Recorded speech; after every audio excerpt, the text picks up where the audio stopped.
Okay, students, are you able to see the screen? Yes, ma'am. Okay, so we have to start after defeat, re-emerging as a global economic power. Uh, Previously, we completed till overcoming modernity. So here we go. Japan's attempt to carve out a colonial empire ended with its defeat by the Allied forces. Japan ने जो attempt किया था कि वो colonial empire को हटा दे बिल्कुल, उससे क्या हुआ, उनके जो बाकी के साथी लोग थे उससे इनको हार मिली. It has been argued that nuclear bombs were dropped on Hiroshima and Nagasaki to shorten the war. और ये कैसे हुआ था? ये बोला गया था कि जापान को कमजोर करने के लिए वहां पर न्यूक्लियर बॉम्ब्स गिराए गए थे हिरोशिमा और नागासाकी के अंदर. But others think the immense destruction and suffering it caused were unnecessary. बाकी लोगों का मानना ये है कि वहां पे जो ये डिस्ट्रक्शन हुआ था और ये जो सफरिंग्स हुई थी वो बिल्कुल जरूरी नहीं थी, अननेसेसरी थी वो चीजें. Under the US-led occupation 1945 to 1947, Japan was demilitarized and a new constitution introduced. US-lead occupation यानी यूएस ने इसके ऊपर कब्जा किया था 45 से 47 के अंदर. वहां पर यहाँ पे इनकी मिलिट्री को डीमिलिटराइज कर दिया था, हटा दिया था और वहां पे नया कॉन्स्टिट्यूशन इंट्रोड्यूस किया गया था. This had Article 9, the so-called no war clause that reannounces the use of war as an instrument of state policy. अब यहाँ पर क्या चीज हुई थी? आर्टिकल 9 जो है वो चीज एवोक की गई थी. यहाँ पे नो वॉर क्लॉज जो था उसको दोबारा से ठीक किया गया था और यहाँ पे यूज किया गया था वॉर का स्टेट पॉलिसी के अंदर. Agrarian reforms, the re-establishment of trade unions, and an attempt to dismantle the zaibatsu or large monopoly houses that dominated the Japanese economy were also carried out. यहाँ पर agrarian reforms किए गए थे, reforms किए गए थे, चीजों को चेंज किया गया था, रीस्टैब्लिशमेंट हुआ था वापस से व्यापार के यूनियंस का, ठीक है. और एक अटेम्प्ट किया गया था कि जो जायबत्सु और बड़ी मोनोपोली चल रही थी हाउसेस की, ठीक है, जो डोमिनेट करते थे जापानीज इकोनॉमी को, उनको हटा दिया जाए. पॉलिटिकल पार्टीज वर रिवाइव्ड, वापस से पॉलिटिकल पार्टीज बनाई गई, उनको ठीक किया गया. First post war elections held in 1946, और पहले इलेक्शन हुए वॉर के बाद में 1946 के अंदर, where women voted for the first time, और पहली बार औरतों को हक मिला कि वो भी वोट कर पाए, ठीक है. The rapid rebuilding of the Japanese economy after its shattering defeat was called a post-war miracle. एक दोबारा से रीबिल्ड करी गई जापानीज इकोनॉमी और उनमें जो उनके पोस्ट वॉर मतलब वॉर के बाद में जो उनकी हार थी उसको ठीक किया गया एक मिरेकल के तौर पे. But it was more than that. It was firmly rooted in its long history.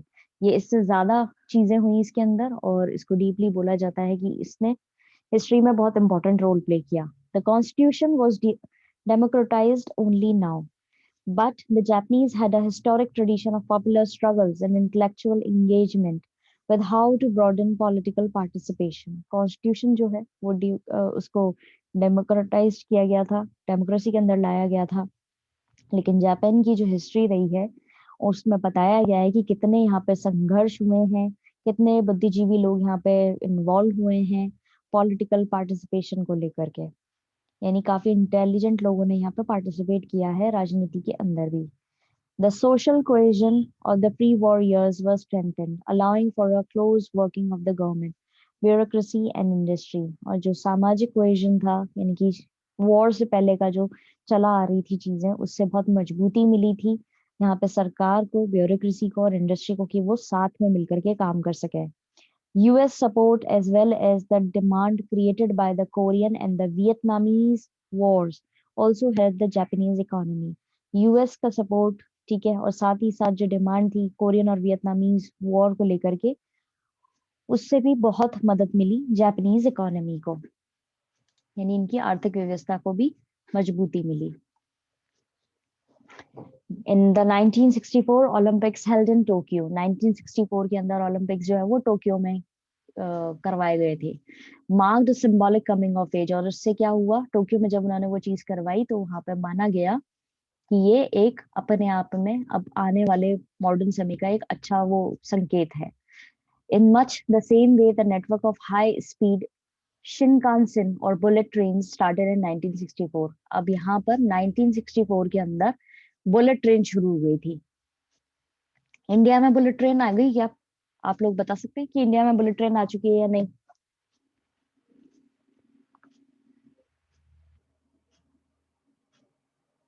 Students, क्या आप बता सकते हैं कि इंडिया में बुलेट ट्रेन आ गई है या नहीं, और आई है तो कौन से साल में आई है?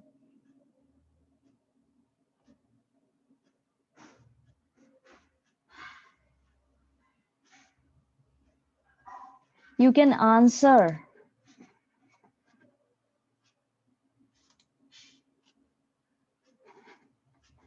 ओके, आई गेस आप लोगों को नहीं पता है कि इंडिया के अंदर आई है या नहीं, तो ये आपका होमवर्क है। आप पता करेंगे कि इंडिया में बुलेट ट्रेन कब आई थी, या कब आई है, या कब आने वाली है। तो यहाँ पर 1964 के अंदर बुलेट ट्रेन आ गई थी, ठीक है, और उसको नाम दिया गया था शिंकानसेन या बुलेट ट्रेन इंग्लिश में, which ran at 200 miles per hour. Now it is 300 miles per hour. Have come to represent the ability of Japanese to use advanced technology to produce better and cheaper goods. अब ये तब उसकी speed 200 मील प्रति घंटा थी, अब 300 मील प्रति घंटा है, और ये दिखाता है कि जापानीज लोगों में कितना अच्छा दिमाग है, कि वो इस लायक हैं कि वो किस तरीके से टेक्नोलॉजी को यूज कर सकते हैं अच्छे तरीके से, और उससे सस्ते गुड्स जो है वो बना सकते हैं। यहाँ पर आपको दो पिक्चर्स दी गई हैं, Tokyo before and after the second world war. ये बिफोर और फिर ये उसके बाद में आफ्टर वर्ल्ड वॉर के बाद में यहाँ पे कितनी डेवलपमेंट हुआ है, ठीक है। The 1960s saw the growth of civil society movements as industrialization had been pushed with utter disregard to its effect on health and the environment. 1960s का जो पीरियड रहा है, वहाँ पे सिविल सोसाइटी के अलग ग्रोथ हुई है, अलग अलग मूवमेंट्स हुए हैं, एज इंडस्ट्रियलाइजेशन वहाँ पर हुआ, जिससे बहुत असर पड़ा उनकी हेल्थ और उनके एनवायरमेंट पे। Cadmium poisoning, which led to a painful disease, was an early indicator, followed by mercury poisoning in Minamata in the 1960s and the problems caused by the air pollution in the early 1970s. अब यहाँ पर 1960 में industrialisation तो बहुत अच्छे level पे हुआ, लेकिन इन लोगों ने हेल्थ और एनवायरनमेंट को बिल्कुल भी ध्यान नहीं दिया। उसके चलते आगे जाकर के यहाँ पे कैडमियम पॉइजनिंग हुई, जिससे बहुत खतरनाक बीमारियां फैली, और इसके बाद में यहाँ पे दूसरी दिक्कत आई 1960s के अंदर, मर्क्यूरी पॉइजनिंग, मिनामाटा एक जगह है वहां पर। इसके बाद में यहाँ पे एयर पोल्यूशन बहुत ज्यादा बढ़ गया था 1970s में। Grassroots pressure group begins to demand recognition of these problems as well as compensation for the victims. अब जो grassroots pressure groups थे, यानी कि जो जमीन से जुड़े हुए pressure groups थे, उन्होंने डिमांड करी कि इस तरह की प्रॉब्लम्स को सॉर्ट आउट करिए, या फिर उन लोगों को कंपनसेशन दीजिए, मुआवजा दीजिए जिन लोगों के साथ में इनकी प्रॉब्लम आई है, जो विक्टिम्स हैं। Government action and new legal regulations help to improve conditions. अब सरकार ने भी खूब जतन किए, एक्शंस लिए, नए लीगल रेगुलेशंस अप्लाई करे उन्होंने, जिससे अब वहां की कंडीशन सुधर जाए। 1970s की बात चल रही है ये। From the mid 1980s, there has been an increasing decline in interest in environmental issues as Japan enacted some of the strictest environmental controls in the world. अब 1980s के मिड से ही यहाँ पर इनकी चीजें जो है एनवायरनमेंट को लेकर के वो बहुत स्ट्रिक्ट हो गई। दुनिया में इतने स्ट्रिक्ट कंट्रोल्स नहीं है जितने यहाँ पे लिखा हुआ है। स्ट्रिक्टेस्ट एनवायरमेंटल कंट्रोल यहाँ पे अपनाए गए हैं जापान के, और धीरे धीरे इनके एनवायरमेंटल इश्यूज डिक्लाइन होने लगे, कम होने लगे। Today, as a developed country, it faces the challenge of using its political and technological capabilities to maintain its position as a leading world power. आज के ज़माने में जापान डेवलप्ड कंट्री की category में आता है, क्योंकि इसने अपने चैलेंजेस को प्रॉपरली फेस किया है, भले ही वो पॉलिटिकल हो या टेक्नोलॉजिकल हो, दोनों ही तरीके से उन्होंने अपनी कैपेबिलिटीज मार्क करी हैं, और ये एक लीडिंग वर्ल्ड पावर के तौर पर अपनी मेंटेन करे हुए है पोजीशन। समझ में आया? किसी को कोई दिक्कत? नो मैम, समझ आ गया। Okay ma'am. Yes ma'am yes ma'am है ना, शायद तक तो ये पता है कि 2023 तक आ जाएगी ओके। Bullet train. और इनके यहाँ कब आई थी? 1964 में स्टार्ट हो गई थी, ये याद रखिएगा। क्या आप समझ सकते हैं कि कितना अच्छे लेवल पे इनकी ग्रोथ हुई है। अब है China. The modern history of China has revolved around the question of how to regain sovereignty and the humanitarian of foreign occupation and bring about equality and development. अब मॉडर्न हिस्ट्री जो रही है China की, उसमें इन्होंने कोशिश करी है किस तरीके से इस क्वेश्चन को हटाया जाए कि कैसे सोवरेनिटी को हम अपना लें और ह्यूमिलिटेशन जो है यानी फॉरेन ऑक्यूपेशन जो है उसको खत्म कर दें।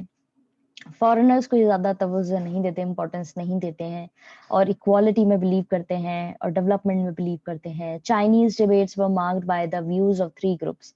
चाइनीज डिबेट्स यानी यहाँ के वाद विवाद जो है वो 3 ग्रुप्स के अंदर होते हैं। The early reformers such as the Kang Youwei 1858 to 1927, Liang qiachao 1873 to 1929 try to use traditional ideas in new and different ways to meet the challenges posed by the West। अब ये लोग अपने culture को लेकर के बहुत ज्यादा सजग रहते हैं और अलर्ट रहते हैं और ये कोशिश करते हैं कि हम इनकी प्रॉब्लम्स जो हैं ये पुराने ट्रेडिशनल आइडिया से ही सॉर्ट आउट करें। अब उनमें 2 नाम दिए गए हैं, क्वांग यूई के और दूसरा है Liang क्वेचू।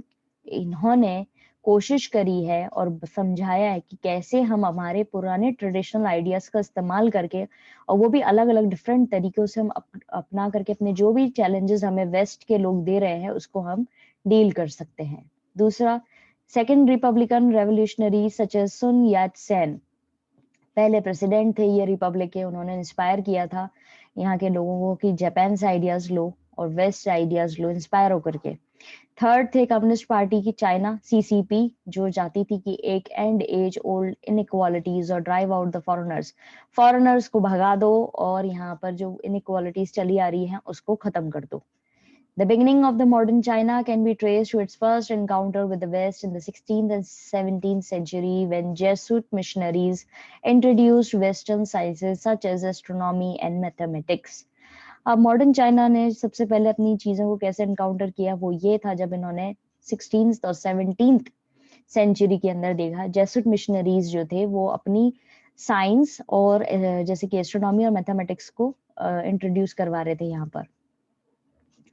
Limited though its immediate impact was, it set in motion events that gathered momentum in the 19th century when Britain used force to expand its lucrative trade in opium, leading to the First Opium War 1839 to 42. This undermined the ruling Qing dynasty and the strengthened demands for reform and change। अब यहाँ पे opium war हुआ था जिसको लेकर के काफी सारी चीजें हैं, ये पूरा ओपियम ट्रेड बताया गया है। पहले इसको पढ़ लेते हैं तो आपको वो ऊपर से समझ में आएगा कि ओपियम वॉर था क्या। डिमांड जो थी चाइनीज गुड्स की वो जैसी थी टी, सिल्क, ठीक है, पोर्सिलीन, इससे बहुत सीरियस बैलेंस जो था वो क्रिएट हुआ था, ट्रेड प्रॉब्लम्स क्रिएट हुई थी। जो वेस्टर्न गुड्स थे उनको मार्केट नहीं मिल रहा था चाइना के अंदर, इसीलिए उन्होंने कोशिश करी थी कि वो पेमेंट जो है वो सिल्वर में करेंगे। ईस्ट इंडिया कंपनी जो है उन्होंने एक नया ऑप्शन लिया, उन्होंने ओपियम, ये एक तरह का ड्रग होता है जो इंडिया में उगता है, ठीक है, उसको यूज किया। उन्होंने ओपियम बेचा चाइना के अंदर और gave the silver that they earned a company agents in Canton in return for letters of credit, और उनको रिटर्न में सिल्वर मिलता था, ठीक है, और कंपनी एजेंट्स के द्वारा। Company use the silver to buy tea. अब कंपनी ये जो सिल्वर है उसको भी यूज करती थी क्या खरीदने के लिए, टी, सिल्क और पोर्सिलीन, जो बेचा करती थी वो ब्रिटेन में। और ये एक ट्रायंगुलर ट्रेड था ब्रिटेन, इंडिया और चाइना के। यहाँ पे ये ला करके देते थे इनको ओपियम, ठीक है, और अपना सिल्वर जो है वो यहाँ पे ले जा करके करते थे ये यूज। तो इस तरीके से ये ओपियम ट्रेड हुआ था और इसके बाद में बहुत दिक्कतें भी वहां पर चाइना में आई थी। और उसी समय में चाइना जो है 16th और 17th सेंचुरी के अंदर वेस्टर्न साइंस से भी जूझ रहा था। ये एक क्या, एक 19th सेंचुरी के आते आते यहाँ पर कई सारे ऐसे इवेंट्स हुए जिससे एक बहुत पकड़ बना ली इन्होंने ब्रिटेन के अंदर, ठीक है। इससे उन्होंने अपना गंदा तरीका जो था ट्रेड करने का वो शुरू करा और इसी को नाम दिया गया पहला ओपियम वॉर, ठीक है। समझ में आया किसी को कोई दिक्कत? ओपियम ट्रेड वापस बताओ।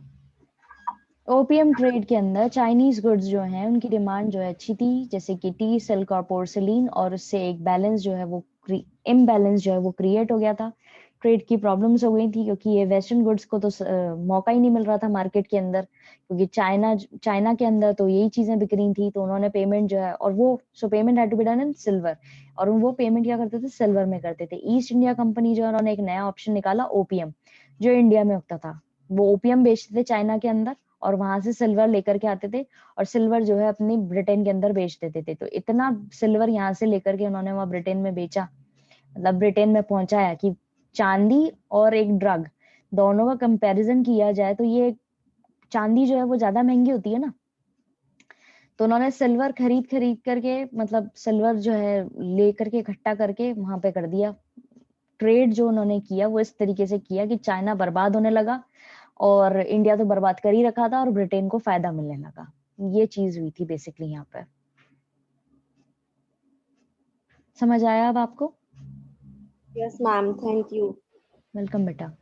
Qing reforms such as Kang Yui or Liang Qiushu realized the need to strengthen the system and initiated policies to build a modern administrative system.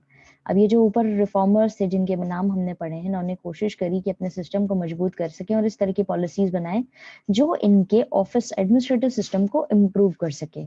A new army and educational system and set up local assemblies to establish constitutional government. उन्होंने administrative system को improve करने के साथ साथ नई army, नया educational system और local assemblies establish करी जिससे ये एक कॉन्स्टिट्यूशनल तरीके से सरकार चला सकें चाइना के अंदर।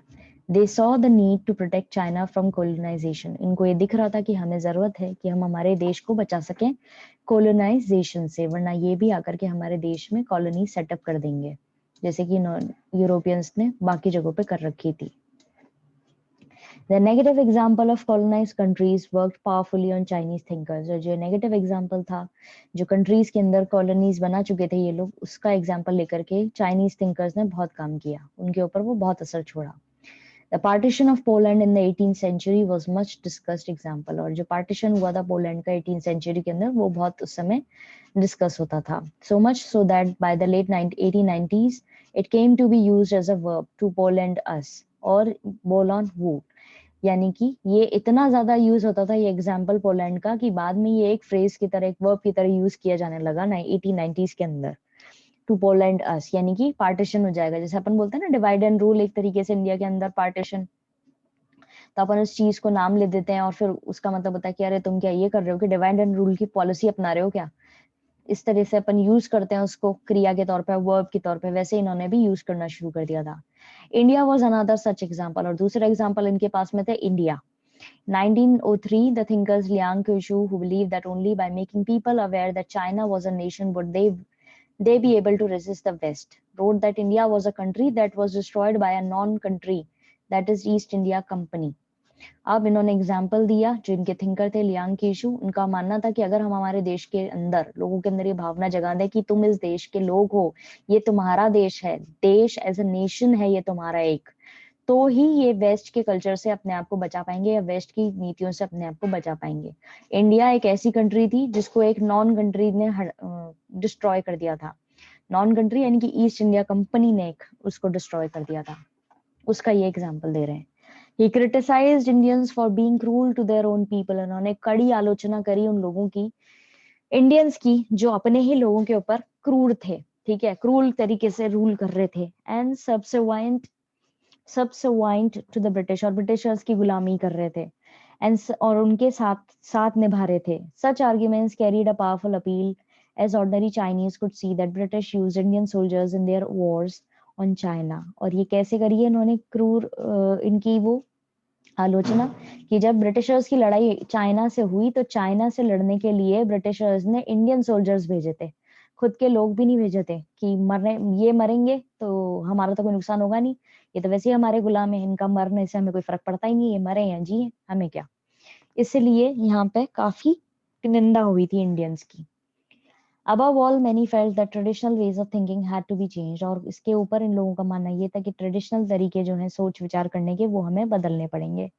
Confucianism developed from the teachings of Confucius 551 to 479 BCE before Christ era, Common Era, and his disciples was concerned with good conduct, practical wisdom and proper social relationships। अब यहाँ पे एक नई टर्म थी कन्फ्यूशनिज्म, जो Confucius की teachings के द्वारा निकाली गई थी। वहां पर उन्होंने अपने डिसाइपल्स को समझाया था जो इनके जो शिष्य थे उनको समझाया था कि किस तरीके से आपको अच्छा कंडक्ट रखना चाहिए, आपको बुद्धिमत्ता रखनी चाहिए और प्रॉपर सोशल रिलेशनशिप्स रखने चाहिए।